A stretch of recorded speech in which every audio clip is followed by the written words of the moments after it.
Good evening, children.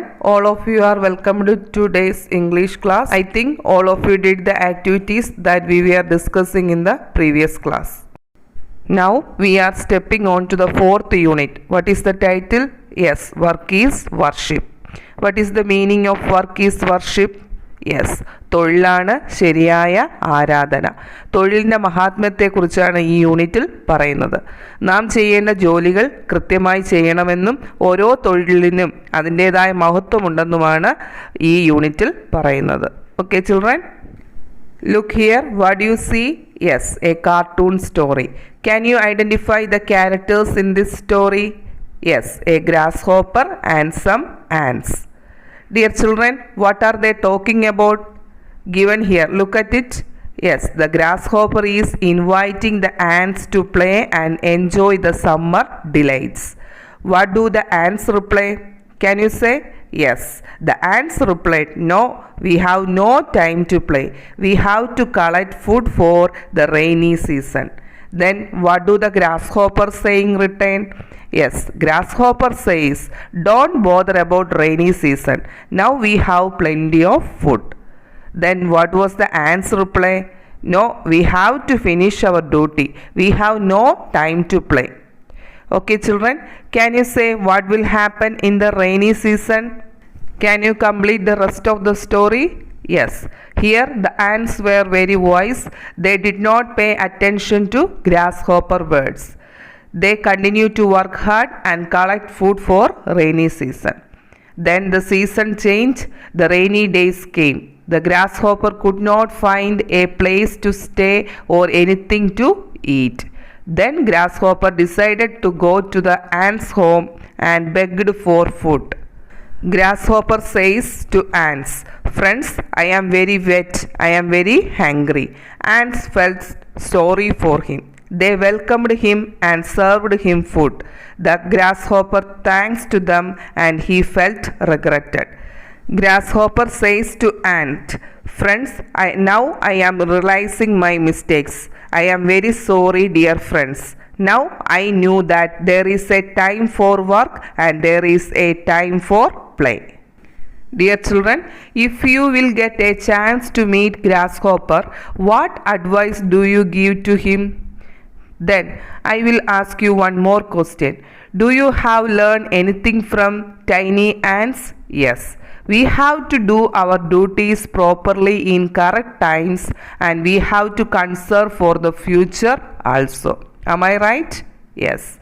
Dear children, think of a day in your life. Whom do we depend on for different needs? നമ്മുടെ ജീവിതത്തിലെ ഒരു ദിവസത്തെക്കുറിച്ചൊന്ന് ഓർത്തു നോക്കൂ. നമ്മൾ ഏതെല്ലാം തൊഴിൽ മേഖലകളിൽപ്പെട്ട ആളുകളെയാണ് ഓരോ ദിവസവും പല കാര്യങ്ങൾക്കായി ആശ്രയിക്കുന്നത്. For example, think about the works of postman, police, doctors, firemen, etc. Different works done by different persons. Do they work for themselves? No, they are working for all the others too. Okay. Children, look at the picture that are given in the right corner. What do you see? Yes, some family members. What are they doing? They are doing different works in the family. Okay. Who's responsible for the works in the family? Yes, all the family members are responsible for works in the family. They are sharing works in the home. Sharing works make us happy and strengthen the family bond. It will add beauty to the relationship also. Dear children, on page number 106, there is a wonderful story about the importance of labor. The title is The Grain as Big as a Hen's Egg. Can you say who wrote the story? Yes, Leo Tolstoy. He is a world famous Russian novelist and writer. Do you want to know more about him? Yes, he was born on 9th September 1828. He was born to an aristocratic Russian family. Tolstoy is best known for the novels War and Peace, Anna Karenina, The Death of Ivan Ilyich, etc. He was passed away on 28th November 1910. Okay. Children, now let us read the passage, the discussion. You also read along with me. While reading, you underline the difficult words and expressions. Okay, the discussion.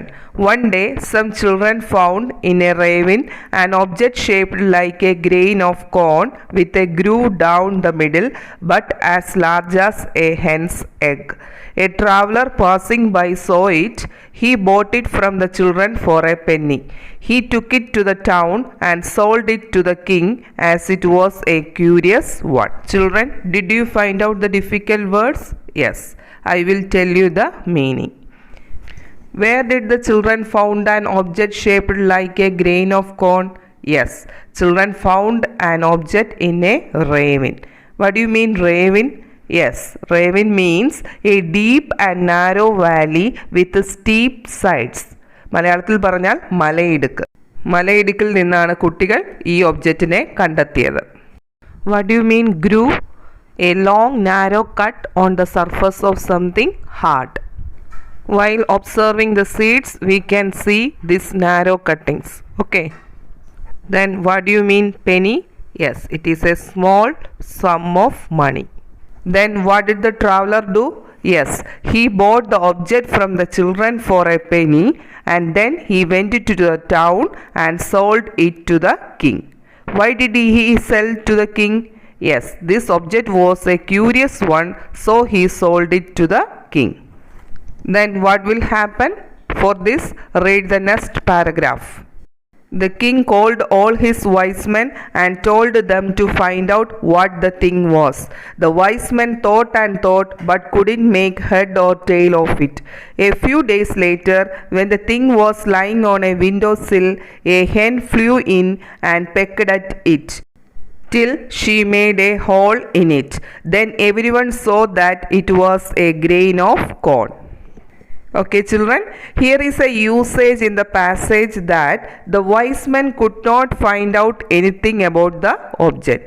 Which is that? Yes, couldn't make head or tail of it. Children, can you say what is the meaning of this usage? Couldn't make head or tail of it? Yes, വാലും തുമ്പും പിടികിട്ടിയില്ല. അതായത് ആ ഒബ്ജക്റ്റിനെ കുറിച്ച് അവർക്കൊന്നും കണ്ടെത്താൻ കഴിഞ്ഞില്ല. Okay then, how did they realize that it was really a grain of corn? Can you say? Yes, you are right.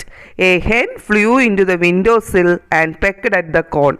It made a hole on it. Then everyone realized that it was a grain of corn.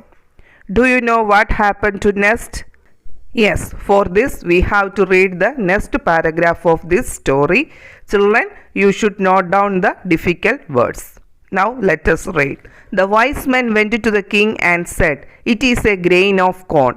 At this the king was much surprised. He ordered the learned men to find out when and where such corn grew. The learned men pondered again and searched in their books, but could find nothing about it. So they returned to the king and said, "We can give you no answer. There is nothing about it in our books. You will have to ask the peasants. Perhaps some of them may have heard from their fathers when and where a grain grew to such a size." Children, what do you mean ponder? Yes, think carefully about something. Ponder means think carefully about something. ആലോചിക്കുക. Then peasant means farmer. Then what was the wise man's suggestion to the king? Yes, the wise men suggested the king to ask some of the old farmers and they could have heard about such type of corn from their fathers. അതായത് കൊട്ടാരത്തിൽ വന്ന പണ്ഡിതന്മാർക്ക് ആർക്കും തന്നെ ഈ ധാന്യത്തെക്കുറിച്ചൊന്നും പറയാൻ കഴിയുന്നില്ല. അവർ രാജാവിനോട് പറയുകയാണ്, കർഷകരോട് ചോദിച്ചാൽ ധാന്യത്തെക്കുറിച്ച് അറിയാൻ കഴിയുമെന്നാണ് അവർ പറയുന്നത്. Then what did the king do next? Do you want to know? Yes, I will read for you. So the king gave orders that some very old peasants should be brought before him. His servants found one such man and brought him to the king. He was old and bent, pale and toothless. He could just manage to totter into the king's palace with the help of crutches. The king showed him the grain, but the old man could hardly see it. He took it, however, and felt it with his hands. The king questioned him, saying, "Can you tell us, old man, where such grains grew? Have you ever bought such corn? or sown it in your fields? The old man was so deaf that he could hardly hear what the king said and only understood with a great difficulty. No, he answered at last. I never sowed nor reaped any like this in my fields, nor did I ever buy any such. When we bought corn, the grains were always as small as they are now. But you might ask my father. He might know where such grains grew. Children, did you get the idea of the passage? Let me ask some questions. What is the physical condition of the old man? Can you say? Yes, he was old and bent, pale and toothless. He could just manage to totter into the king's palace with the help of crutches. What do you mean totter? അതെ, പ്രയാസപ്പെട്ട് നടക്കുക, അതായത് വേച്ച് നടക്കുക. With the help of crutches. Crutches means ഊന്നുവടികൾ. അതായത് വാടി വിളറിയ, നേരെ നിവർന്നു നിൽക്കാൻ കഴിയാത്ത, പല്ല് കൊഴിഞ്ഞ ഒരു വയസ്സനായിരുന്നു. അദ്ദേഹം വളരെ പ്രയാസപ്പെട്ട് ഊന്നുവടികളുടെ സഹായത്തോടെയാണ് കൊട്ടാരത്തിൽ എത്തിച്ചേർന്നത്. And also the old man was deaf and blind.